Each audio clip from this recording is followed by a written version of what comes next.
అమ్మా ఏంటి ముకుల్? నీకోసం గిఫ్ట్ తెచ్చా. గిఫ్టా? ఏం తెచ్చావు? ఇదిగో రోజ్. రోజా? భలే ఉందిరా. ఏంటిది, స్వీటా? తినేదా? అబ్బా, తినేది కూడా కాదే. పోనీ తల్లో పెట్టుకుందాం అంటే ఒరిజినల్ కూడా కాదు. ఏం చేసుకోను రా దీంతో నేను ఇప్పుడు? రోజు నువ్వు కుంకుమ పెట్టుకున్నప్పుడు కళ్ళలో పడుతుంది అంటున్నావు కదా. అవును. అందుకని నీకోసం సింధూరం తెచ్చాను. సింధూరమా? ఏది, ఎలా పెట్టుకోవాలి? నాకు అర్థం కావట్లేదురా. ఇదిగో ఇలా తిప్పాలి. ఓ, భలే ఉందిరా ఇది. తిప్పి చాలా బాగుంది. భలే ఉందిరా. నేను కంపల్సరిగా రోజు పెట్టుకుంటాను ఇది. ఏదో ఒకసారి పెట్టుకుని చూస్తానుండు. మిర్రర్ లేదుగా, ఎలాగా? సరే, ఫోన్లో చూస్తాలే.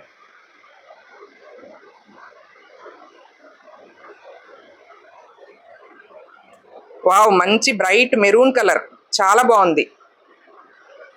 చూడడానికి కూడా చాలా బాగుంది. ట్రావెలింగ్ లో బాగా యూజ్ అవుతుంది కదా. నాకు కంపల్సరీ రోజు ఇది పెట్టుకోవడం అలవాటు కాబట్టి బాగుంది. మీకు కూడా ఇది కావాలంటే ఇన్స్టాగ్రామ్ లో అయితే లింక్ అని కమెంట్ చేసేయండి. అదే యూట్యూబ్ లో అయితే వ్యూ ప్రొడక్ట్స్ లో ట్యాగ్ చేసేస్తాను. Thank you Mukul for the wonderful gift.